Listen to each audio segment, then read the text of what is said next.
So I know a big thing that you're doing right now is you're trying to make LA a healthcare hub, and there's so many different hubs out there, like biotech. I think like Boston's known for biotechnology. Like Boston puts more money into biotechnology than all of the UK, which is kind of saying something. That's a lot of money. Um, Yeah. LA also has like so many more things going for it. Why healthcare, and then what advantages inherent in LA allow it to be something that could actually be competitive to any other space? Yeah, no, it's a really really good question, one that I get a lot. And you hit, Boston is definitely one of the usual suspects. There's a block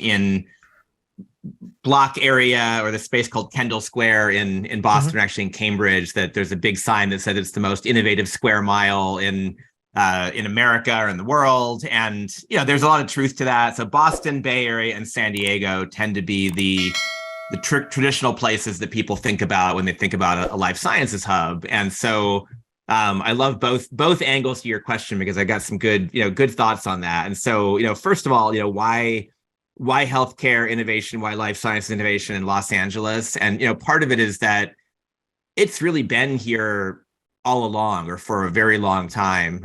Big companies like Amgen were founded here and headquartered here. We've had more recent successes like Kite Pharma and companies like that.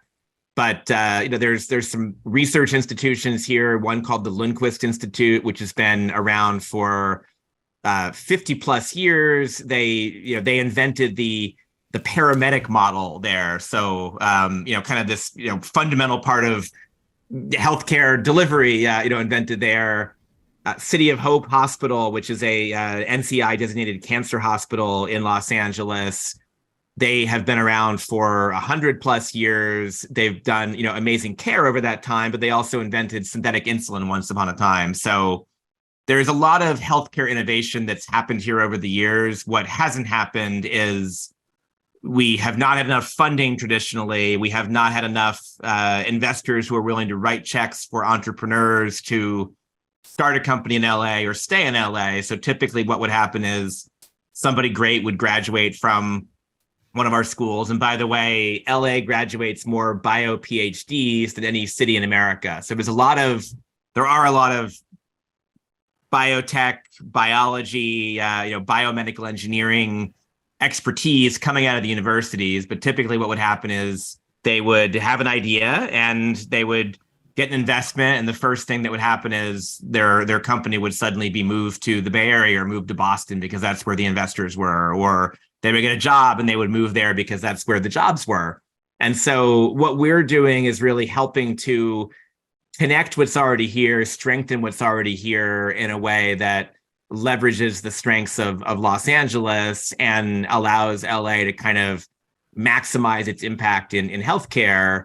And why do that versus sort of all the other industries here is a really interesting question. And in fact, what I love about LA is that we're, along with New York, probably those two areas are the most diverse economies in the country. So Boston is very much biotech, and Bay Area has got some biotech and obviously tech and companies like Apple and Google and Facebook and things like that. San Diego is very much biotech and a little bit of telecom. Los Angeles has got aerospace, which has been here for a long time. Aerospace and kind of energy, oil industry. Those were the two early industries here, and then entertainment, of course, came along, and obviously entertainment is huge in Los Angeles. But what I love about LA is that we're kind of the widget manufacturing capital of the world. LA actually has one of the most diverse manufacturing and large manufacturing economies in the US, and that's everything from aerospace and once upon a time automotive and apparel, but support for the agriculture industry, which is all around. Support for, there's food tech now. There's still aerospace, which continues to grow. There's now fintech and companies like YouTube and Snap were founded here in Los Angeles. And so we have this huge diversity of industries, and I think that's actually what makes life sciences innovation so cool here, because we're not trying to be this straightforward biotech place like Boston, where we're combining biotech and med tech and digital health. We're even even combining, if you think about LA, one of the other things that we have here is we're arguably one of the birthplaces of fitness. You've got things like Muscle Beach and Gold's Gym, and Joe Gold here, who was training Arnold Schwarzenegger, or had the gym where Arnold Schwarzenegger was working out once upon a time. So that kind of fitness tradition is here in LA. Kind of the nutrition wellness tradition is very strong here as well, and so that's kind of that consumer side of health and wellness. And so you put all those things together, it allows us to have this really diverse life sciences health innovation ecosystem, which is not trying to live on its own, but really trying to be a part of this bigger kind of diversity of Los Angeles, diversity of industries, diversity of technologies, and the part that really applies to healthcare, diversity of population. So basically, there are few places in the country or the world that has as diverse a population as Los Angeles. And so when you think about how do you develop healthcare technologies, whether it's drugs or devices or even digital products, how do you develop them so they'll be able to meet the needs of the entire world's population? You've got the ability within Los Angeles to actually do clinical trials that touch on basically every corner of the world, because every corner of the world lives in LA. And so while we've got a lot going on in LA already, I think it very much can be this future of healthcare innovation, and it's kind of an exciting way to do it. Yeah, it definitely I hear a lot of the advantages of it. You also have that giant deep water port, so making shipping to other places really easy. The the thing that bothers me about like the Boston, the Bay Area, and LA as a hub is that like the dollar doesn't really go as far. Like I'm from the Midwest, and so I think like for anything you could build out where you're at, you could probably like own an entire city over here. And so if you could even accounting for like moving people over and all these other things, and so like if you were to try to make a square like Kendall Square in LA, like I imagine that's like billions of dollars of development. And then you have like state tax of California, which is like 13 to 14%. So if you were to like, as an employee living in a place that's really you'd have to be getting paid a lot, and you're getting tax taken out of it and stuff like that. So I'm always wondering, like, why don't people build more in the Midwest over like the coast if the cost is like not even like 30% less, but like in LA's case, I think it's like 2 to 3 times less depending on what you're doing. And I'll say that it's first of all, we are seeing more of that happening, and that's not just in life sciences. I think it's in tech in general. And if you kind of go back to I call it Silicon Valley 1.0, which I guess was kind of like the 70s and 80s, but even so that was kind of the mini computer and then PC revolution, and then 90s and 2000s you got internet, and now we're in kind of this boom of Web3 and all these different technologies. But back in that Silicon Valley 1.0, for sure, I think there was this idea that was the only kind of place, the only place where innovation like that happened, and it was really the Bay Area and Boston a bit with the computer industry. And as these kind of industries have grown over time and diversified, whether it's kind of the software world, the hardware world, life sciences, and investors are becoming a little bit more, call it, geography agnostic. And, part of that was happening even, several years ago. And, once upon a time, venture capitalists tended to say that, they only wanted to invest in a company that they could drive to a board meeting. So, that, limits how far you can go, right? You're not getting on a plane for one of your investments. But over time, that started to evolve where VCs were saying, look, I want to find great companies wherever they are. I'm willing to get on a plane for the board meeting. Then we had COVID, and suddenly we had companies pitching investors that they had never met in person over Zoom, and investors writing checks or really wiring money to founders they had never met in person, because that was the only way to get business done for a couple of years there. And so all of that's kind of opened up this idea that innovation happens everywhere, can happen anywhere, and what we really want to do is help to support innovators wherever they are. And so I can say that sounds a little bit contradictory, where I want to make stuff happen in LA, which is true. I will say that I look at LA as this emerging emerging tier of life sciences innovation hubs, and there are a lot of those across the country. And there's places like Seattle, which has had a long history of life sciences, but not a huge industry. You've got Houston and Austin that are doing great things in life sciences. You got places like Denver, like Salt Lake. Nashville has a long history of healthcare innovation that kind of came from HCA, but now there's a number of organizations there. I was speaking at healthcare conferences, digital health conferences last year in Pittsburgh and in Birmingham, and I'd spent time in Pittsburgh before, knew that there was a lot of innovation there because of Carnegie Mellon and Pitt. I had no idea that there was anything going on in Birmingham at all, and I was like really pleasantly surprised by what I saw there. And so, where I'm going with this is I think that there's opportunities to help entrepreneurs start companies wherever they are. And now we've got the ability to help connect people into those companies who could be working virtually, right? So you can either start companies in lower cost of living places, but then potentially recruit talent to be working with that company who stay wherever they are, whether they want to be in the city or the country or the mountains or the beach or whatever.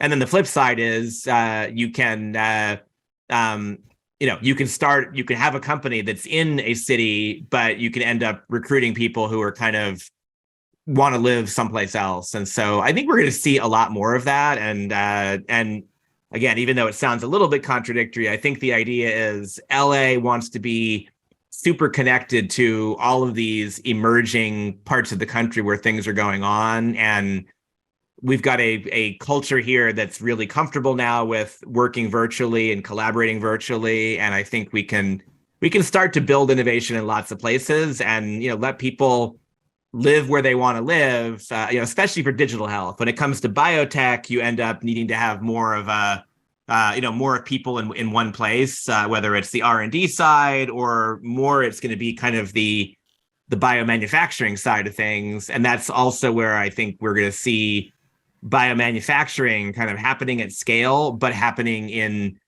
different parts of the country. And especially if you look at places where there has been manufacturing, but there's less now. So, upstate New York is a great example. Detroit area is a great example. But I think you could kind of look at the entire, call it, Rust Belt, and there's former manufacturing that was there that has now, now gone away, but, the buildings are still there, right? And there's people who are looking for jobs. There could be a really interesting opportunity to help support the economies there, help support, healthcare there by manufacturing stuff more locally. And, that solves a little bit of the question you're talking about how do we make things happen in low cost of living places? And then, you're always going to find, I came to California when I, for college. I grew up in central Pennsylvania. So I definitely grew up in a small town where the cost of living was, a fraction of what it was in the Bay Area where I first, came to California or in LA.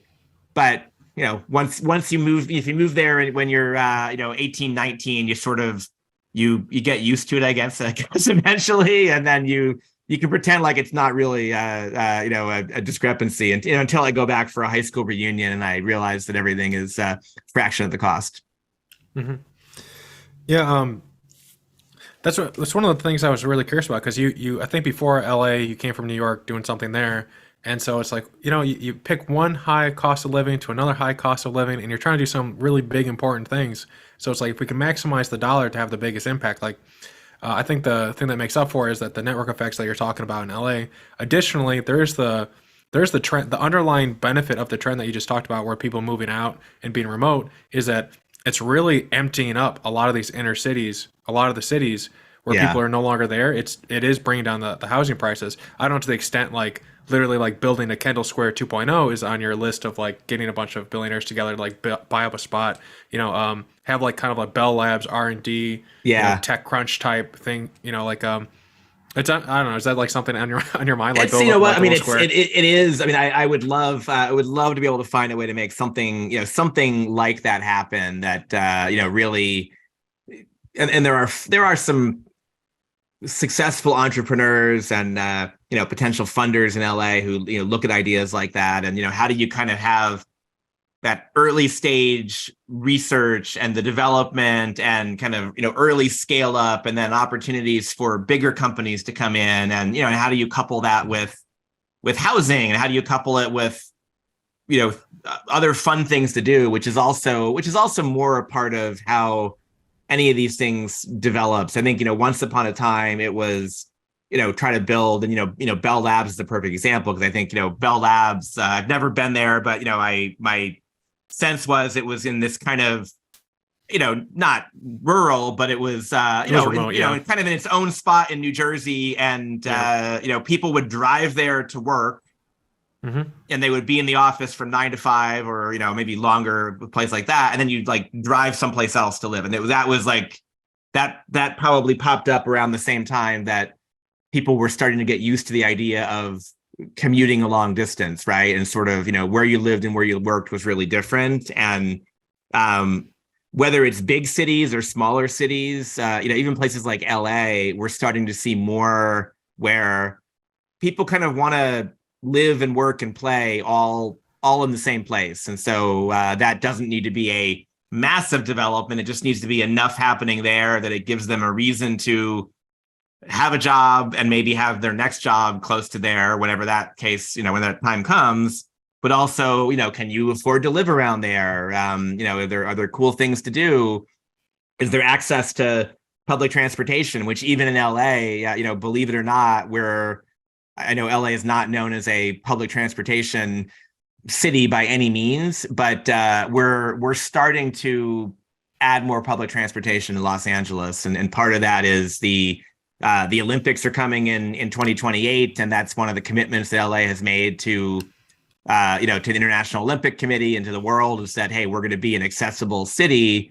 So they're kind of building in advance of that. But what's happening is that I am meeting, I'm meeting kind of early career scientists and entrepreneurs who do live in Los Angeles without owning a car, or maybe, they're a couple, but they have one car rather than two cars, and they spend a lot of time, they'll live near a metro station and hopefully work near a metro station, but you could do a bit of Metro, a bit of Uber, a bit of Bird or Lime or whatever the scooter company is still in business is called these days, and you can actually get around and live in a place like LA without a car. And so again, the closer you are to living and working together, the easier that is. And that's we could make that happen in LA. It's also something that if you talk about some of these other rebuilding cities like Pittsburgh or Birmingham or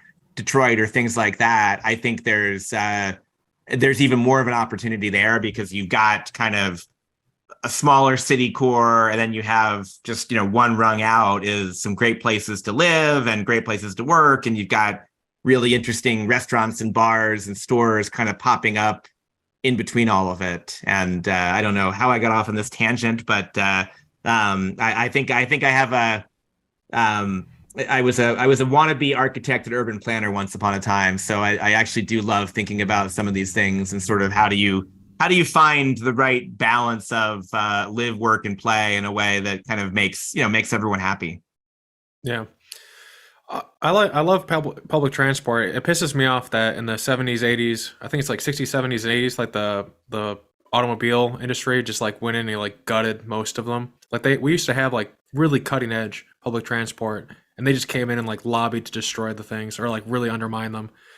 And it makes me sad, because we could have, like this cool high-speed rail and all these other things. And it's like, even in the rail and how it was built, just if we were looking at that, they would deliberately put curves into the rail, which was inefficient because if they add a curve, they get an extra 1,000 acres, because it was like per, whatever per mile. And it's like, you're already getting a lot. Can you just make it efficient, you little shits? You're already getting it.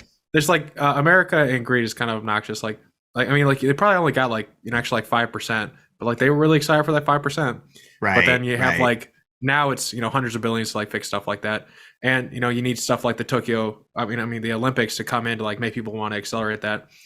I love to see Yeah, just no, like a it's nice high true. And speed again, even rail. a place like LA, I mean, they are finally building the metro, and there's a metro station um, adjacent to UCLA, and one more past it at the VA, which is close to UCLA. But that line, it'll be great when it's done, and that line is basically going under Beverly Hills, and for the longest time that was the stumbling block. So whatever it was, no, not even 20, probably like 30, 40, 50 years ago, when they were originally talking about doing something like that, Beverly Hills, which is a city, LA County is huge, 10 million people, but LA County is 88 cities, the biggest one being the city of Los Angeles. But there's a lot of independent cities within LA County, like Beverly Hills, like Santa Monica, like Culver City. And Beverly Hills back then said, we don't want the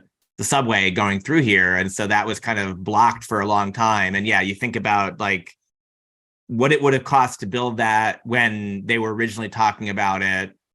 To build the entire thing would be what it takes to now build a mile of it or something like Yeah, that, right? So that it's like the sucks. cost is huge, but they're finally doing it, which is nice. Yeah. Another thing that is concerning. I lived in Austin, Texas for a while, and they started having a homeless problem. And the mayor or some people there went to LA, and they're like, "Hey, what do we need to do to make it not end up like LA?" And the mayor of LA was basically like, you need to act now. We're at a point in LA, is if I remember this right, where they said there's really nothing you can do to affect like the homelessness and the inequality in that way. How do you think about that type of thing? Like how can LA fix? It's like I think in some streets it goes from like the most richest people in the world to people living in tents and Yeah. living in mental illness and stuff like that. Yeah, no, and it is a huge challenge in LA, and I've spent a lot of time in San Francisco. It's a huge challenge there, and even I mean, I live in kind of a quasi suburb. I live in the San Fernando Valley, quasi suburban part of Los Angeles, and it's a few miles from my house to the freeway that I take when I'm heading into the office.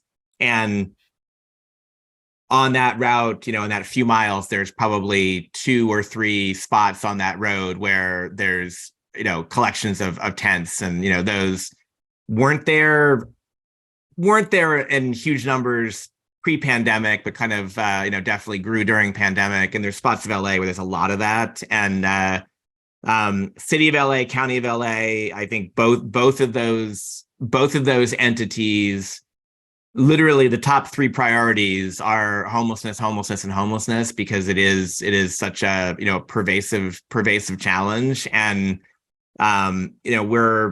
it is a challenge. It is a challenge to fix it. And I'll say that pandemic definitely made it worse. The economic lead into pandemic made it worse. And California, I love living in California.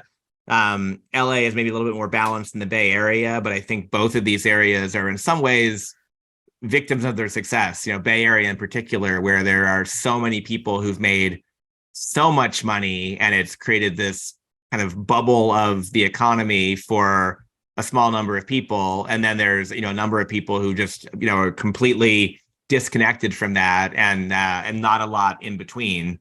And that's very much the Bay Area story. Again, a little bit better off in LA. The real challenge, and kind of the way that at least I think that my industry and my organization can fight it a little bit, is how do we continue to create more jobs? And LA already has a tradition of, I'll call them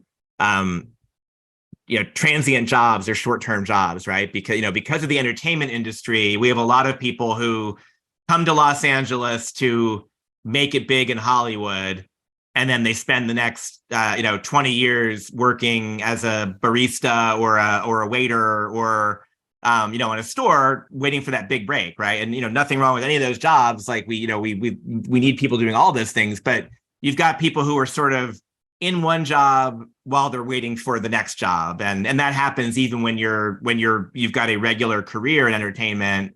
you work on a film and then you're not working on a film for a while, and so you're back doing doing kind of the more temporary thing. A lot of those jobs, both the entertainment jobs and the service jobs, the hospitality sorts of jobs, went away during pandemic. And so LA lost I think close to 1 million jobs in the first few weeks of the pandemic. So population of 10 million, and we lost about 1 million jobs. And a lot of those have come back, and there's I think we're only about 70,000 below where we were then. So there's been a lot of progress there, but that starts to impact it more where you've got there just aren't enough jobs for people. And so growing industries like life sciences, growing industries like clean tech, new media here, how do we help to create jobs not just for graduating PhDs or graduating bachelor's degrees, but how can we create jobs for people with associate's degrees, people with certificates, people with without college education at all, that we can start to create new opportunities for them to support these growing industries. And I think that's one piece of this, is just job creation, which will eventually lead to better economic stability. And then you hinted at another piece of this. Why do I like working in life sciences? One of the big areas of innovation for several years and better, more public talk is about the whole question of mental health. And pandemic was kind of a great equalizer for the population, because I think that regardless of whether you were super happy or moderately happy or completely unhappy pre-pandemic, fast forward a year, year and a half into pandemic, we were all less happy than than we were going into it, right? And so mental health, it's impacted everyone.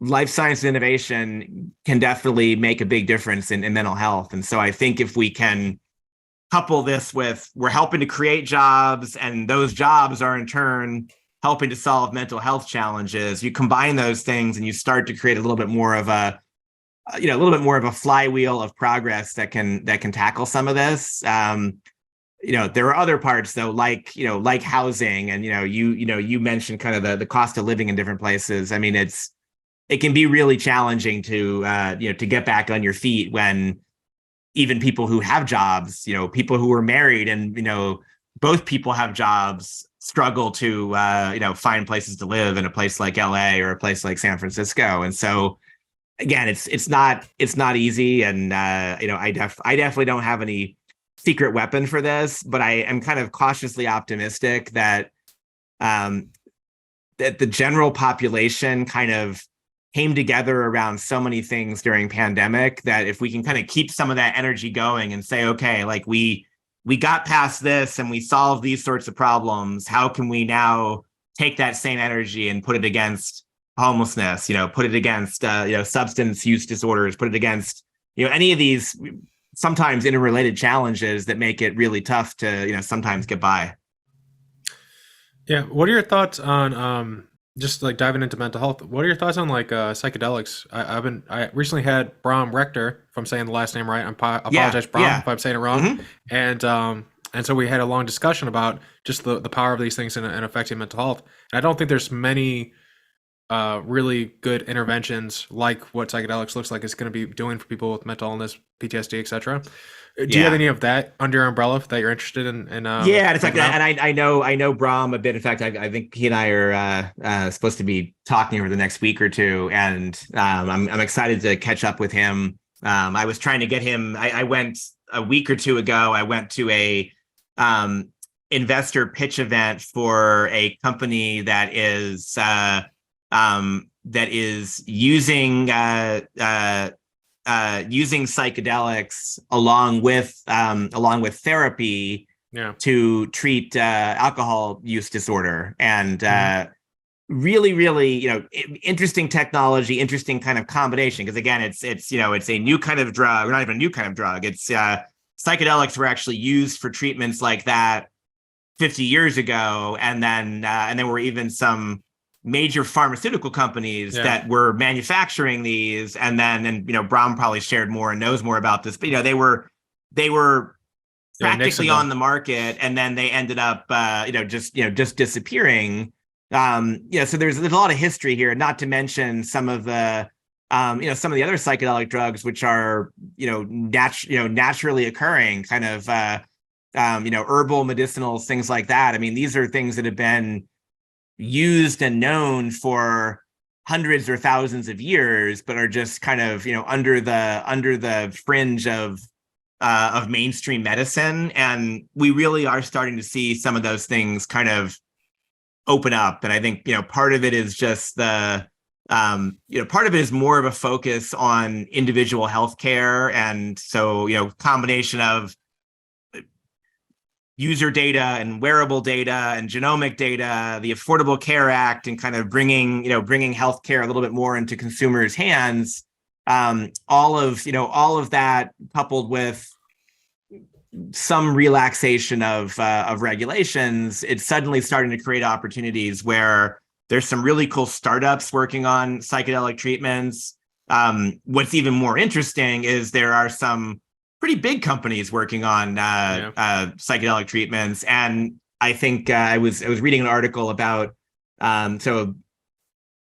couple months ago, beginning of January, is the big annual healthcare investor conference that JP Morgan puts on in San Francisco, and was reading an article about kind of the conversations that were going on there in this industry, or in that piece of the industry. And there's probably not a major pharmaceutical company that doesn't have a psychedelic strategy within their business. There's psychedelic strategies, there's longevity strategies, there's all of these different sorts of probably could just be one or two people, or it could be a team of people who are looking at these and identifying what are the opportunities. And especially now, kind of coming out of the opioid crisis, and sort of an entire industry looking at that and saying, that was a mistake, we probably shouldn't do things that way. How can we achieve the same sorts of results or better results with patients with different approaches? And so psychedelics definitely come into that. The other thing that kind of, in some ways, there's even some alignment, is the using AR and VR technologies as sort of digital therapeutics. And so you see AR and VR being used for mental health disorders, for PTSD, for pain management, all the same sorts of things where opioids might have been used, all the same sorts of things where psychedelics could be used. And I think we're really at this starting point of some pretty cool innovation that I think is going to be opening up these technologies to many more people. And so I'm bullish. I know Brahm is bullish, and I think he might be the only kind of fully psychedelic venture fund out there, and I'm thrilled that they're here in LA, because it's great to have a firm like that doing some cool work, and be able to know that they're here locally. Yeah, and I feel like there's going to be a state that's going to legalize it or make it easier for people to build products to help people. It's probably going to be California. All the people on the West Coast are pretty open to that. Yeah. At least historically, that's where like the sunflower people, or whatever the term was for the 60s. Yeah, I think it's true. I mean, at this investor pitch, there was some discussion around that, and I think I agree with you. I think one of the more challenging parts is when it comes to sort of call it like prescription drugs and things like that.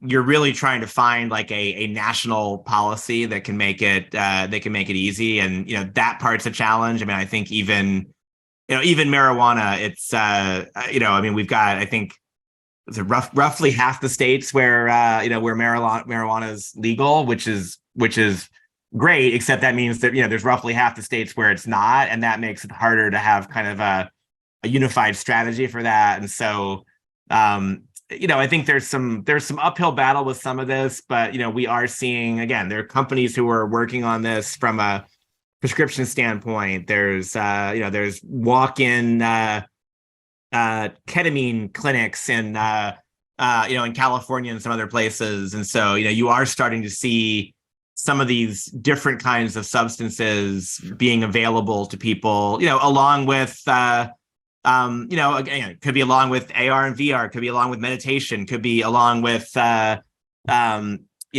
sorts of, I'll call them more, Eastern medicine or alternative medicine, things like that. All of these are kind of coming together in ways that weren't the case even 10 or 15 years ago, and like certainly weren't the case 50 years ago. Yeah, just a quick tangent off because I want to definitely talk about those Sackler fucks. I hate the Sackler family. What they did with the opioid epidemic, they probably I have like this theory. I have this idea, I hypothesis that like if you need to disincentivize it more, like the fines and stuff that people get for doing stuff like that, it's not equivalent to what they do wrong. Like even if you were to give them like a multi-billion-dollar fine, they've made tens of billions of dollars. So like an evil accountant person's just gonna be like, I'm gonna keep doing that. I Yeah. think, yeah, and then I'll ask you a question. But like I think if it was like it's like 1x times profit. So like for every fine, it goes up by 1x. So if you do something like multiple times, that's 3 times profit, and you're out of a business. So get fucked. But Yeah, sorry, it's I hate them and interesting. what they It's did. funny. I hate I what they used do. to I used to work in the kind of nutritional supplement space, sports nutrition, and I was working with a company that was a subsidiary of 24 Hour Fitness, but we were sort of independently managed, and I knew nothing about the industry going into it, and we were very much we were trying to be the good guys in an industry that is very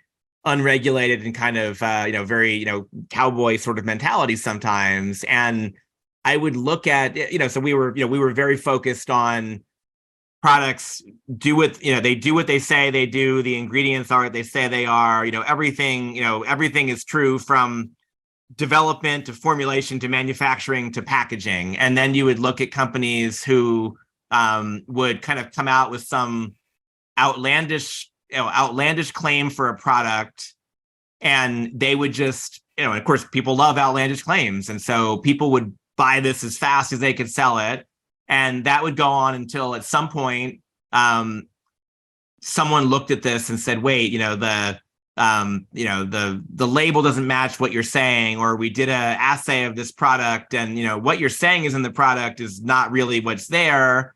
And what would tend to happen is like you said, they would have to pull that product off the market.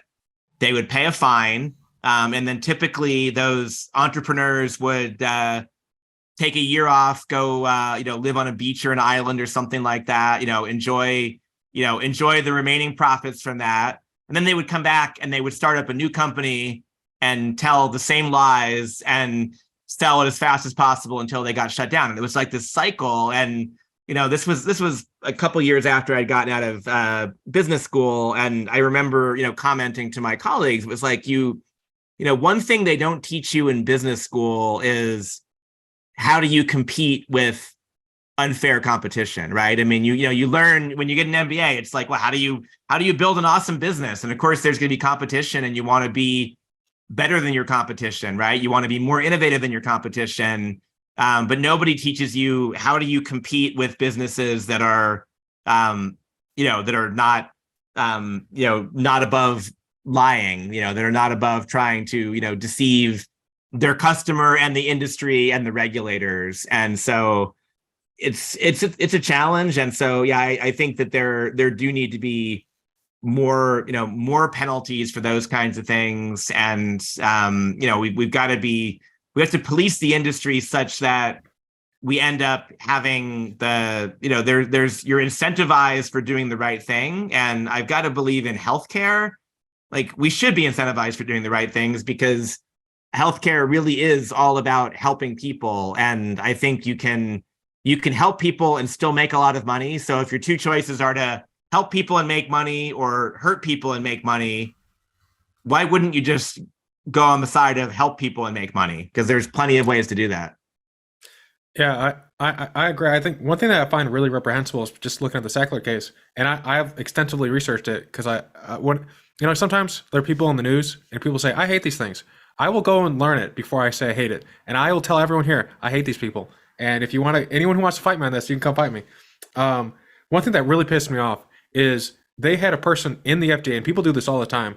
They have someone in the FDA basically like work with them to write the label in such a way where they could kind of skirt around it, which caused the whole thing to domino down. And this is something that really bothers me. And I'm curious, like, just your thoughts on like how we could do better on this. But there are people who will go from regulating an industry, regulating a company, and then go and work at that company and then help them destroy the regulations that they did. And it's like, well, one, how do you know they weren't like bending the rules the entire time, knowing that there's going to be that giant board seat waiting at the end? And then two, how do you know they didn't like set it up so they could come in with a specific way of looking at it and take advantage of everything they just did? I think there should be like a 10, 20 year, like you're not allowed to go in the industry, period. I love that. I don't know how to do it right here, but that sounds really wrong. And just, we have tens of thousands of lives that are lost, and not even just their lives, but generations down the line are going to be affected from this company who just wanted to make more money.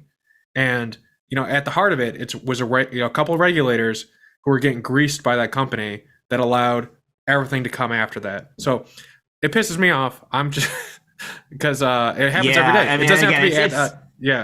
It is a challenge, and I mean, you see this kind of like this sort of the cycle of legislators or regulators going to lobbyists, going to media, and kind of being able to just sort of jump into the next thing where you can make more money, and like you said, you can go from one side of the table to the other pretty quickly, and clearly you've still got in your head everything that you knew from that last role, and now you're kind of on the other side, and I'm sure people are asked to sign confidentiality agreements and asked to not use this knowledge, but it's hard to avoid that. And so I don't know, it is a challenge. I don't have an answer to that one, but I guess I'm still a little bit of an idealist where I say I'm going to keep on trying to be that guy who's doing good business and hoping that eventually good business will prevail over bad business. Yeah, it kind of reminds me of Animal Farm. There's that one horse who was doing all the work trying to take care of everybody else, and then they rode him into the ground and killed him.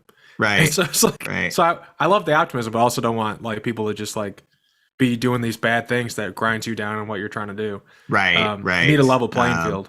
Or else exactly. I think that could be one reason why I'm not working in the nutritional supplements industry anymore. But I don't know if you're familiar with Richard Branson, but when he started making his airline, they started the big airlines of the area started doing these things he calls the dirty tricks, where they were trying to do everything involving even like pretending to be his airline and canceling flights and stuff.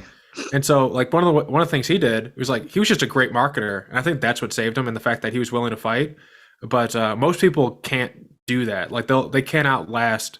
It's like there are people in the chocolate industry, and there's like a person who's gonna be on the show. I already interviewed them. They're just kind of scheduling it. Who's making cell agriculture chocolate, so that it's basically competitive with the good stuff out there. The problem with chocolate is if you're trying to do the right things ethically in terms of like how it's made, the cost of doing that is not competitive with people who are using basically slave labor to achieve the same results. And so it's like when you allow slave labor to set the standard for the procurement of something, you are making it so that people who do the right things are disincentivized to do so and will go out of business for doing it. So, I look forward to the day where like all slavery is wiped out and none of it touches anything that comes to America, period. And stuff like this, a couple hundred years ago, we used to have a system where every time a president came in, there was like 15,000 jobs, and it was basically like cronyism, like who could get them. And now it's a little bit more bureaucratic, a little bit better. And I like to think that like you're saying, I think the more people are aware of these things, the more like Sacklers come through and like cause these problems. We can come through and plug those holes and stuff like that. Then the issue is then like, some people start taking away the legislation, like the stuff in Ohio right now. I don't know if anyone's following this, but Ohio city's burning down, and from a train derailment. Right. And, I saw that. Yeah. And the EPA is literally saying that there was like brakes that could have been on the train that was a regulation that was there like 4 or 5 years ago, and it got taken off. And if that brakes were there, it probably would have stopped this whole thing from happening. And it's like regulation there to do good things, then it's taken off because people are like, oh, why do we have this regulation? And then an entire town, everyone southwest to the Mississippi is probably going to have like 3 legs when they have kids and stuff like that. But it's a sad state of affairs and that type of stuff. So I like talking to people like you who does have the hope. And even though there are people out there doing these, unethical, evil things, your success means that you can lobby people. And at the same time, the integrity wins over time as long as you're not ground down to nothing. Like if your nutrition company, for instance, even though these people could come and pump and all these other things, at a certain point, people know like, oh, these people are pieces of, not good people. And this is your organization is going the thing, especially with good marketing, like making that point. Eventually it differentiates, but there's still people who don't have the time with their busy lives with everything they're trying to do. They just want to get healthy. And so it kind of doesn't work out. I'm curious your thoughts. One thing that kind of bothers me about the healthcare industry is that healthcare workers don't really get the support that they need. Like, so we can innovate, we can build more products, we can take care of people, mental health, etc. But suicide rates for doctors, for instance, is ridiculous. It used to be worse, right? Like, but at the same time, like it's still pretty bad. I think in the 60s and 70s, they used to work like 4 or 5 days straight. Now they could be on call for 20, like for several days. And if someone's surgery on your brain, you probably don't want them to not have slept. Yeah, and exactly. Like we have all the studies and stuff. So I'm curious what your thoughts are on building a structure that takes care of the teams that run the healthcare system as well. I don't know if the unions are the key, though. It does seem that the downfall of unions has been the uptick in people not being taken care of very well.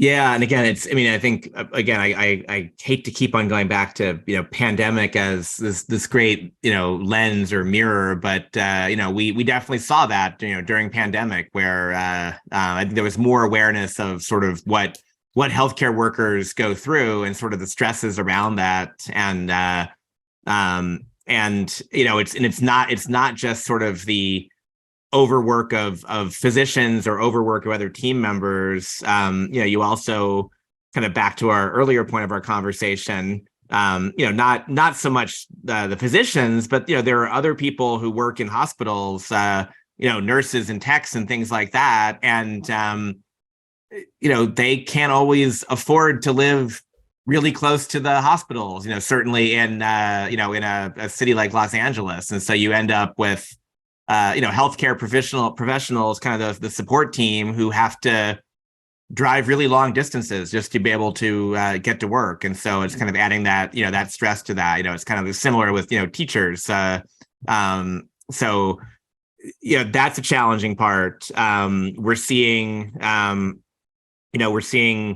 hospitals in certain parts of the country closing because their financial model is falling apart, or the demand's not there. They can't retrofit the hospitals to keep up with current standards. And so, then you end up with people who, both patients and providers, who have to be driving longer distances to be tapping into healthcare and things like that. And so, I think part of it is just awareness, which I do feel like pandemic helped to create that awareness. And there was a physician here in Los Angeles who I saw get an award last fall, and she has created an entire network of, it's sort of like a buddy network of other physicians to help support physicians, kind of like a hotline when they're feeling stressed out. And the whole point is to reduce physician suicides, reduce physician substance abuse, things like that happen. And so part of it is just, how do we create awareness, and then how do we help find the right people who can be engaging with these providers, and then hopefully, I think this is one of these places where kind of technology and AI and things like that are going to be beneficial. And I know there's a lot of concerns that even among the medical profession that sort of, AI is eventually going to put some of these people out of business. And I think that there's a little bit of truth to some of that, but I think more of it is probably what we've seen with almost every technology innovation, over the history of the world, is that there's people who think the technology is going to displace jobs, and then you fast forward 5, 10, 50 years, and it just created new jobs, right? I mean, there's always jobs to fix things and work on things that didn't exist before you created the technology. But back to the healthcare thing, if we can use AI, other decision-making tools to help support physicians kind of at that triage level, at the frontline level, it takes some of the stress off the physicians, kind of that constant pressure, and then actually frees up the physicians to do more of what they wanted to be doing, probably why they went to med school in the first place, or why they went to nursing school or whatever, which is, okay, you're leveraging the technology, and now we can actually solve the problems that really need to be solved. We can work on this in a more methodical way. And so I'm again cautiously optimistic that tech can help with some of that as well. But it is a challenge, and I think it's, to some extent, you could argue that almost every career in America, for sure, is more stressful today than it was a generation ago. Whether it's the pressure like at the job, or it's the pressure because your boss is emailing you or texting you, or you've got the ability to work when you're on vacation, so you do work on vacation, right? All these things have kind of crept up over the past 20 years, and so everyone's job is more stressful. It's just that if my job is more stressful, the only consequence is maybe I have a bad day or something like that, right? I don't send an email out on time. It's a little bit more I don't have a life or death job the way a physician does, or the way a airline pilot does, or something like that. And that's where we have to really create that awareness, do more monitoring, and make it kind of making it okay to say you can't do this, or make it okay to say I've hit my limit for today. I've got to clock out, or I can't do this thing, or whatever. And I feel like that's a part of American culture that it's so ingrained, where you could always do more, and you can always don't call in sick, just go to work because you can power through it, right? And now we've learned that actually it's a bad idea to go to work when you're sick, because you end up getting everyone else sick. But we've got to just normalize the fact that it's okay to ask for help, or it's okay to take a pause. I agree. I think the AI is going to come in and make it easier, take the stress off of doctors. I look forward to the day that it's in there, not just for doctors, but nurses, everyone along the entire system. The weird thing is that Americans now are more productive than ever. We're more productive, and yet in the last 30 years, we haven't seen really an increase in like purchasing power for people. Even though we're more productive, we work harder, or as hard as we did 30 years ago, but what we produce is more than we did 30 years ago, and yet the benefit or the value of our labor is not really there. I want to talk to people about unions, just in general. I want to learn more about them. I've never been in a union, but they sound like nice things when they're done right, just like most things. If they're done wrong, then they're evil, and there's like mob movies about that. So we talked a little bit about some of the things that kind of grind my gears a little bit and I've heard unfair business practices, homelessness, your passion for making a big impact. But what are some things that bother you, and what it doesn't have to be something you're actively working on, but it would be it's a nice correlative. Yeah, well, I will say, again, I think the big it's kind of the 800-pound gorilla, or the elephant in the room, whatever. It's just that healthcare is such a challenging, complicated, convoluted, and inefficient system, right? And healthcare is the largest individual chunk of the GDP, right? Which is sounds like a great thing. If you're doing business in healthcare, that's great. You're in the biggest chunk of the economy. It's growing, but part of it, it's growing because everything's getting more expensive, and so you've got healthcare costs rising. You've got sometimes fewer insurance options. You've got the complexity of technologies that don't work together, EHR systems that don't connect to other ones and stuff like that. You've got lack of access and equity for everyone. And so, all of that together, it's like healthcare, which is, one of the most fundamental, rights of humanity, and, something where, we should all have access to all the healthcare we need.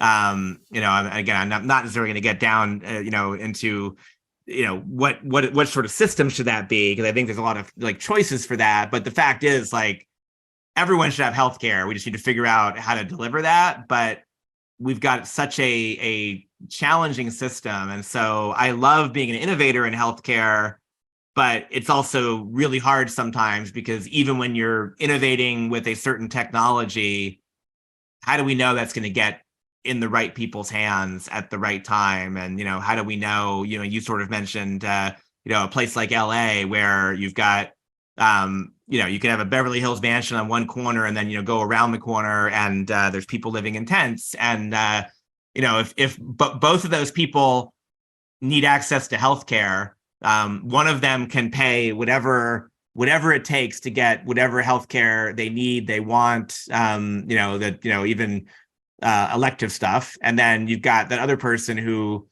can't pay for any of it, doesn't even know how to get to it. In a place like Los Angeles, where, again, the diversity of LA means we also have, a huge immigrant population in Los Angeles, right? And not all those people are, fully legally in America. And how do they access healthcare? And we saw that during pandemic, where, it was not just an access and equity question. It was also, how do we communicate to different populations that you should go get a COVID test? You should get a vaccine, when they were concerned that if I do this, now I'm on a list and now I'm going to end up deported or something like that, right? And so there's so many layers of complexity. You talk about, you were, mentioning kind of, Midwest, and, you sort of think about like the rural versus urban divide in America. And I've you might have read the article, the article I wrote about, rural healthcare after going to that conference in Birmingham. But, one of the things that struck me is that the more we're different, the more we're the same. And you think about kind of in rural America, again, your local hospital might have closed because of lack of funds, lack of demand. So, to go to a doctor's appointment, to get medical care, you might have to, drive a couple of hours across, bumpy dirt roads to get to, the hospital or whatever.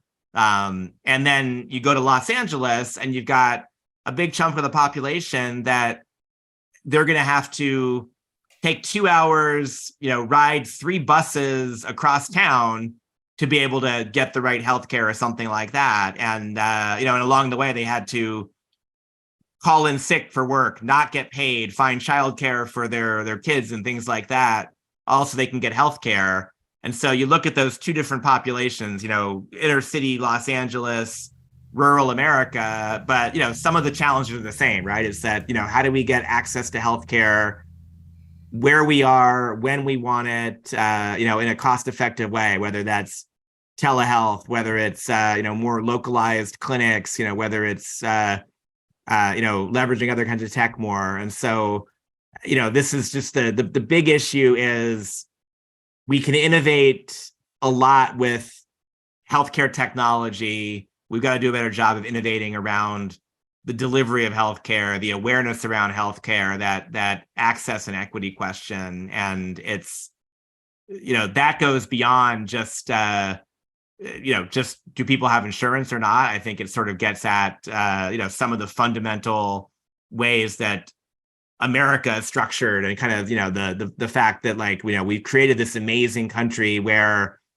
theoretically anyone can come here, anyone can do anything, and there's so many opportunities, but sometimes that diversity means that how do you solve, you can't solve the same problem the same way for everyone. You have to really solve it based on who they are, where they live, what language they speak, what culture and ideas they're coming with, because healthcare is such a personal thing and it's not one size fits all.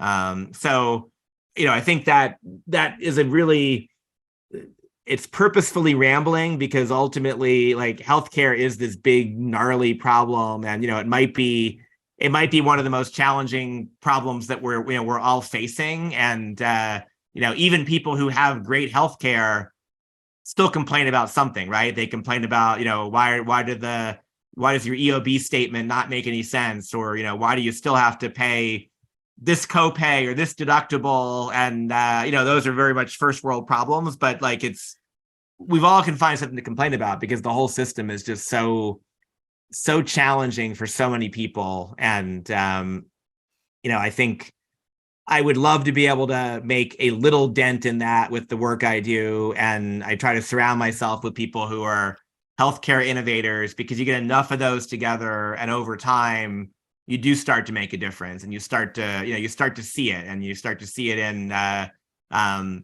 in health, health span, healthy lives. You'll see it in quality of life. You'll see it in reduction in certain diseases, which we're making strides with. But then how do we do that and make sure that's available to everyone in America? And then how do you figure out how to make it available to everyone in the world, which is even more of a challenge. But it's kind of like America ends up being a microcosm of the planet, as far as some of those differences and challenges and getting the right healthcare to the right people.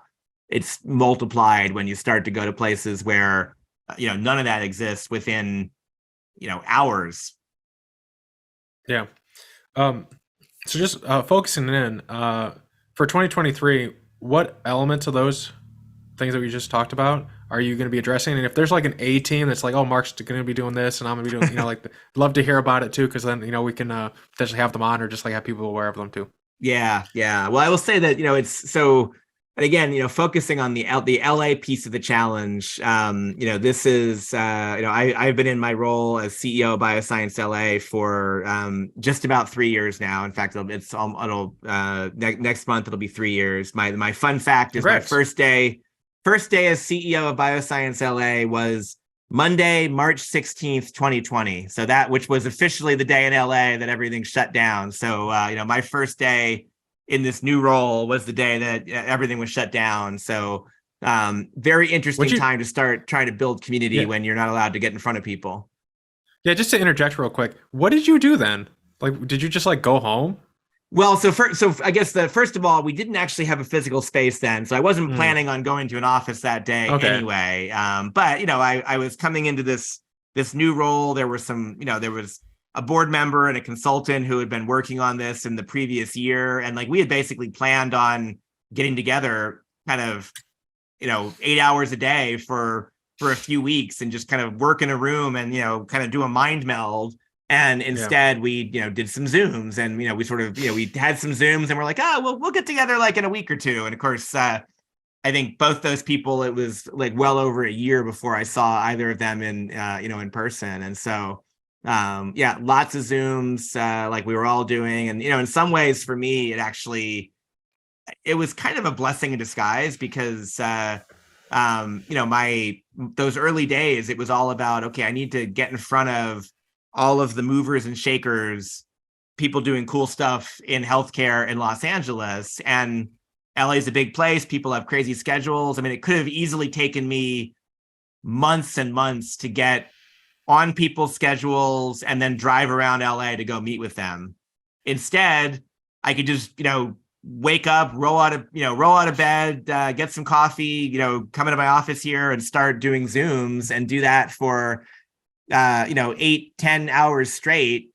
No commute. Everyone's schedules were more flexible because they were all sitting at home. And so I was able to kind of meet with everyone I wanted to so quickly. So it was kind of, again, like I said, blessing in disguise for that. But thankfully that's behind us. And, we have a physical space. We've got a lot of meetings and events and convenings, and it's all about bringing people together. And so this year I think will really be this inflection point where, one, now everyone is like fully back out there, fully doing things. And so how do we bring the right people together in big ways to educate them, to inform them, to inspire them, to, excite them, even, provoke them a little bit to kind of take action, to do more, to be more innovative, to connect more, to find ways to build things here.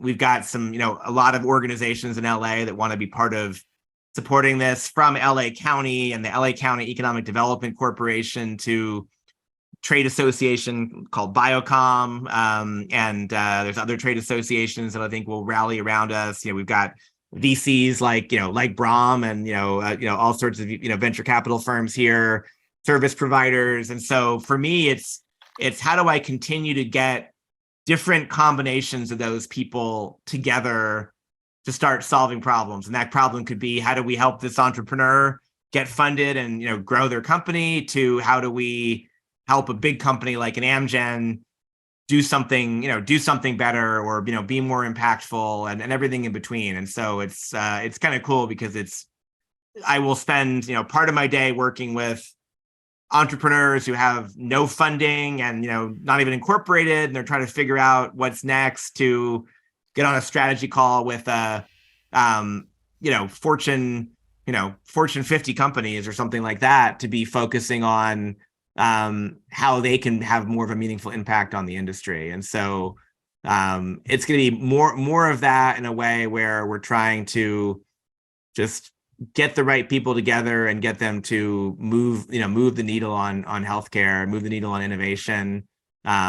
There's definitely a huge demand right now for kind of lab space, wet lab space and growth space for companies in LA. And so trying to help get the public sector and the real estate developers and the investors and the companies together in ways where they realize that we're all working on the same thing, and we can find ways to streamline the process. We can find ways to fund the process. We can find ways to identify how to get things built faster so companies can get in there and do good work. And so I want to see a lot more of that this year. And then we've got our annual LA MedTech Week. It's the third annual LA MedTech Week is coming up soon.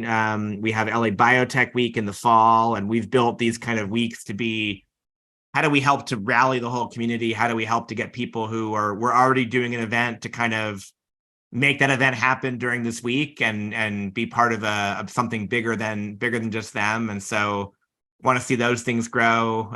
There's also not life sciences specific, but LA Tech Week happened in a big way last year. It's going to happen in a bigger way this year, with a bunch of VCs kind of backing that that event series. And so we'll hopefully do some things around that. And then in between the big events, it's all about having smaller events that connect people, inspire people. We helped to launch a women's health series last year called the Femtech Salon, that the entrepreneur who's running that, Rachel Kim, is going to be doing more of those this year in LA and other places. And so we want to help support that, and then help identify, what's the next thing we should be doing like that. Is it food tech? Is it synthetic biology? Is it biomanufacturing? Is it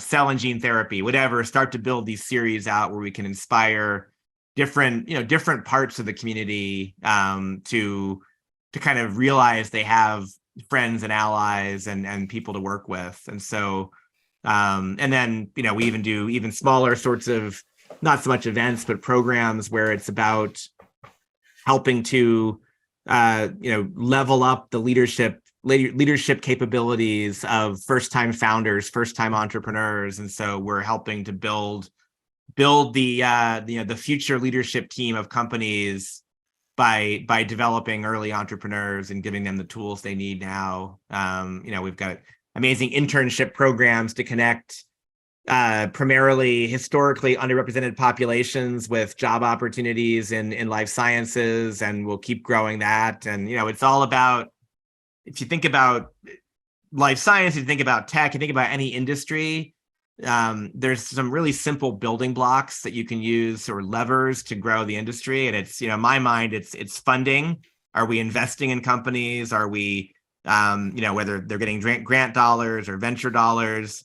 It's space. Do they have the right space to be able to do things, which for any company is important, but for life sciences even more so, because when you start talking about lab space and manufacturing space and things like that, you can't just do that in a WeWork, or can't do it from a coffee shop or something. You've got to have real infrastructure to make it happen. And then most importantly is talent. Are we helping to recruit the right talent and grow the right talent, and help them get jobs when they graduate, help them stay here in LA, help them become the future leaders who will then repeat the process. And so That makes sense. I know I won't achieve all of that in 2023, but a lot of that is really the mantra about how do we think big to help help one entrepreneur at a time make an impact, which might have an impact on one patient at a time, but you do enough of that and you're helping thousands or tens of thousands of entrepreneurs and employees who are impacting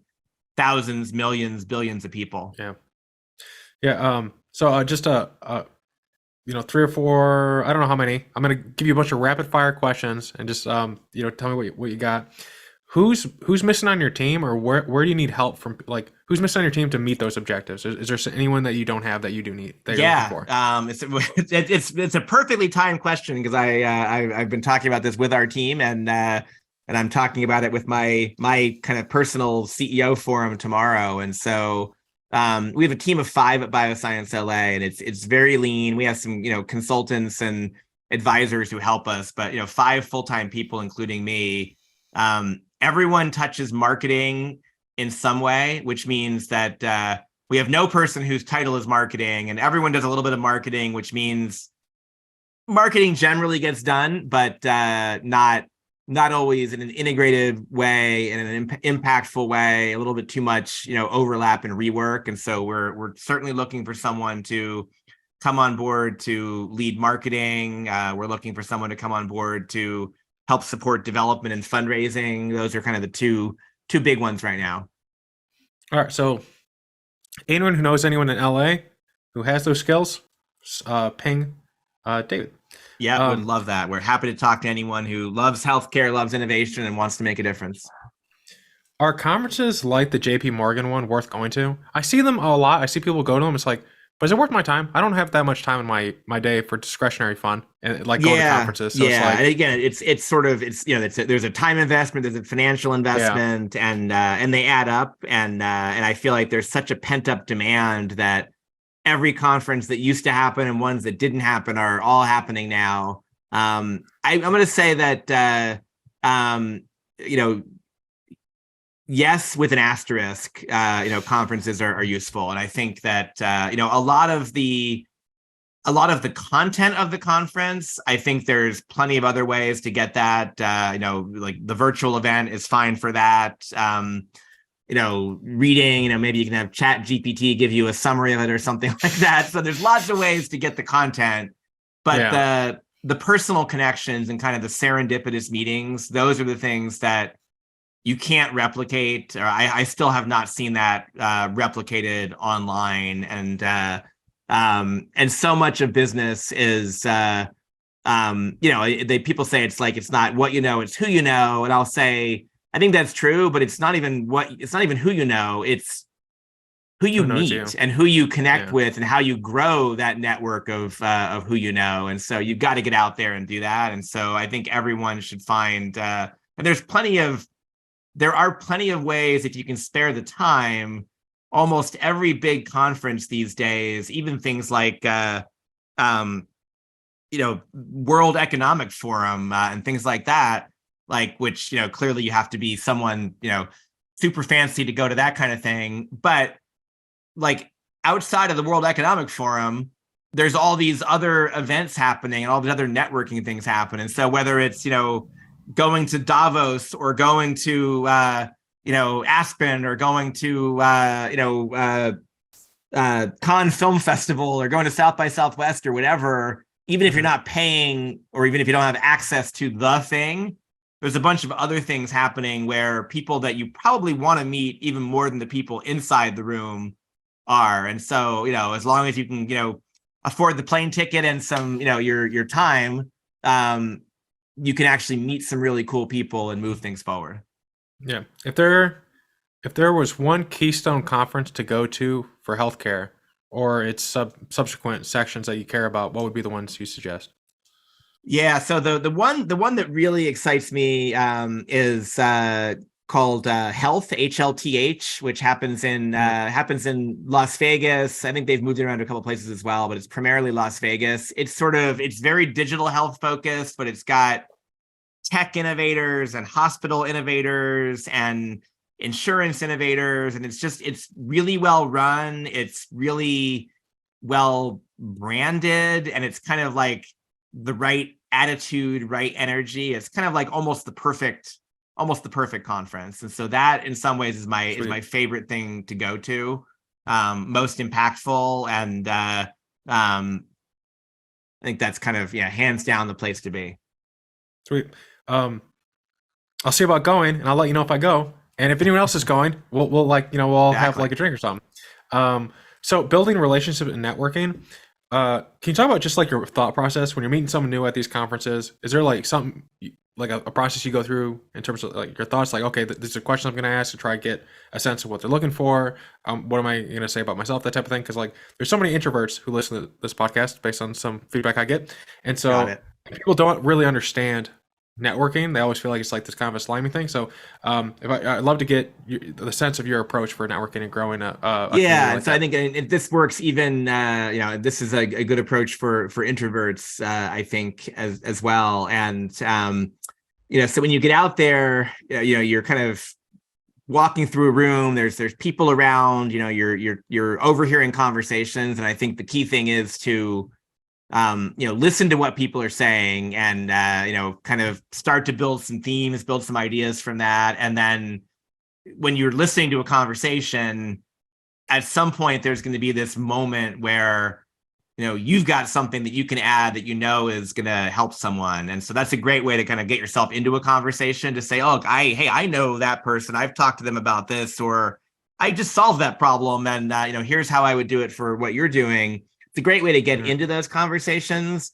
If you're already in a conversation with people, I am a former executive recruiter. I've interviewed lots of people over the years, and, interviewing is, it's a decent amount of asking good questions, and it's a lot of just listening and synthesizing and figuring out what does it mean and where can you take the conversation from there, or how can you make the connections. And so, I would say, ask questions of people, and it could just be, who are you? What are you working on? Who is that going to help? It's, it can be really relatively simple, but then listen and, don't go into conversations with, here's who I am, here's what I need, or here's who I am, here's what I want to sell you. It's just like, who are you? What are you working on? What are your, what do you need right now? And then what I try to do is, typically, I know a lot of people. I know some stuff. I can't help most people directly with anything. What I can help them with is, who do I know that could help them? And so, I spend a lot of my time at events. It's meet someone, understand what's going on with them, and then think about, okay, who do I want to connect them with? And I do a lot of that with the idea. It's sort of a pay it forward kind of thing where I make lots of connections, help lots of people, and what happens is all, that eventually comes back to you in terms of them providing, funding, support, ideas, whatever. And so, give more, give first, and then it comes back to you. Yeah, I agree with that. I think sometimes people are a little bit short-sighted in the sense of like trying to pull out. I think of it like a savings account. You got to invest to get the interest, and then you don't want to borrow on margin too many times. So after you've had the setup, you have a relationship built, are there qualities that you look for to build a long-lasting relationship? Because there's people that'll say good things, but then if you watch them close enough, like you can tell they're just full of shit.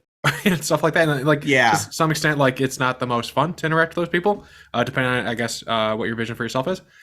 So how do you separate the wheat from the chaff in terms of knowing who are good people to interact with after getting the initial like, hey, who you are? We've interacted a little bit professionally, and then establishing from that point on who's, I guess, like not in a mean way, but like worth the time. Because Yeah. if like there's like an evil sociopath, like maybe you don't want to interact with them too much. Yeah. And again, I would say a lot of it is there's almost like self-selection that occurs on that, because it's really almost everyone horrible at follow up and even more horrible at follow through, right? So and again, I'm guilty of that, far too often, but because I meet so many people, and so I try to follow up with the ones I really want to engage with, and likewise if they follow up with me. And so you sort of find, if you're both following up at a level that you kind of get excited about and like things start to click, those are the ones where you're going to put more time into. And so it becomes this like almost a self-fulfilling prophecy, right? I mean,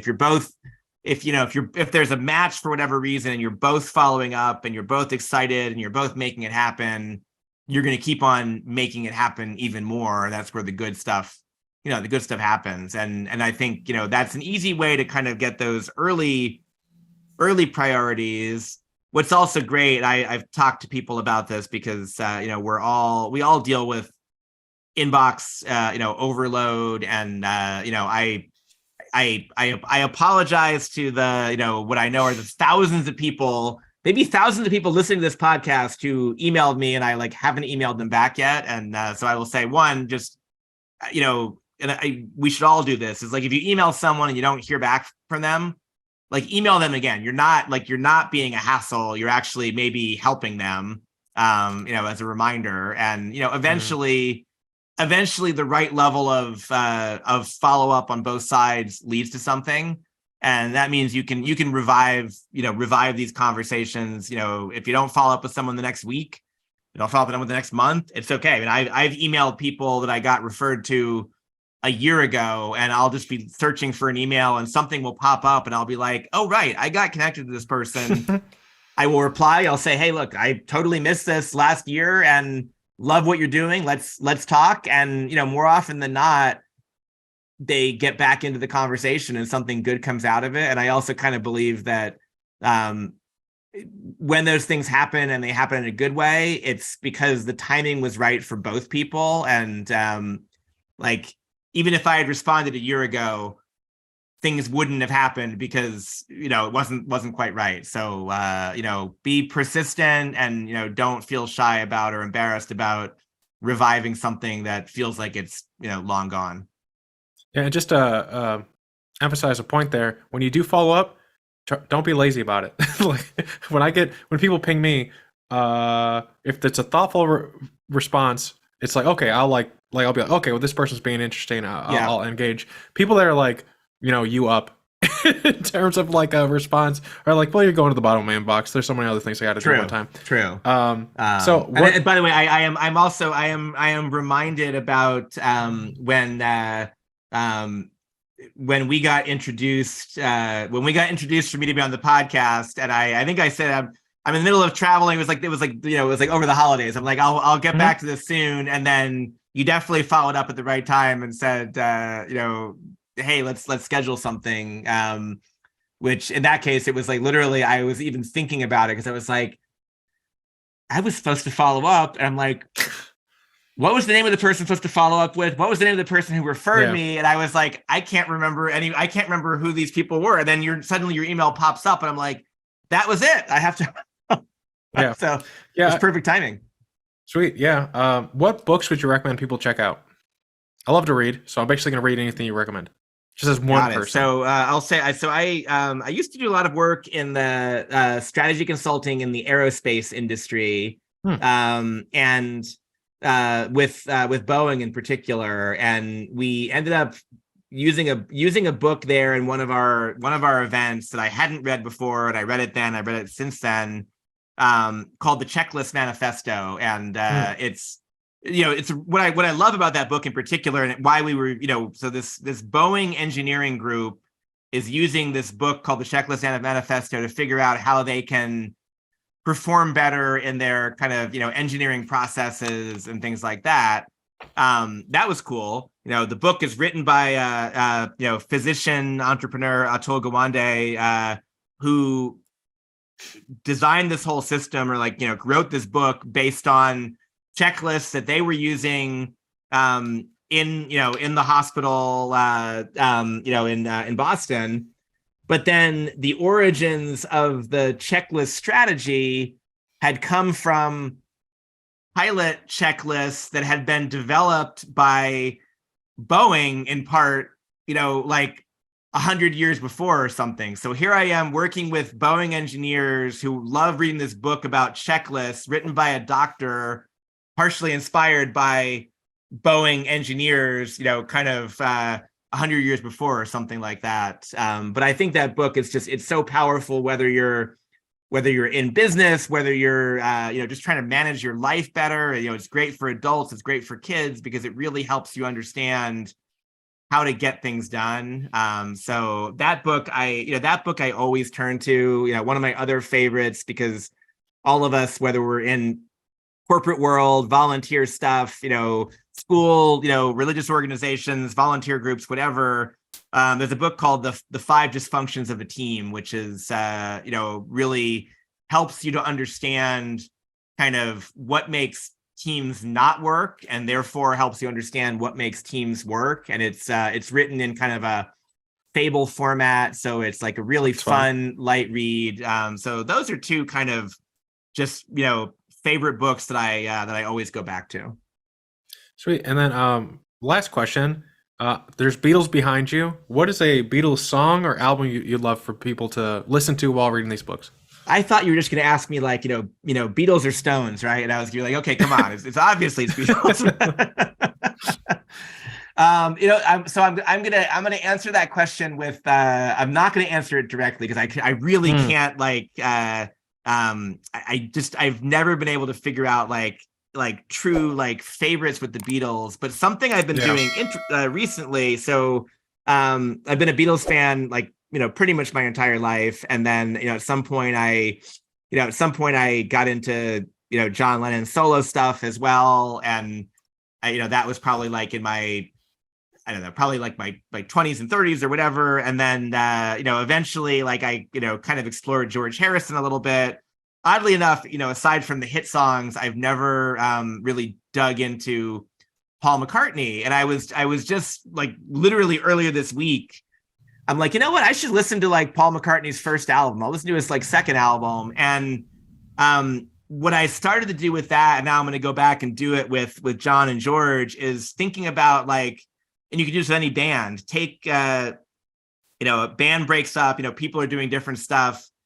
Listen to those, that first and second albums of the person as a solo artist, and think about which of those songs could have been a Beatles song, right? So it's because the song on Paul McCartney's first album, some of those songs he already probably had, right? They were in his head, or they were even written down.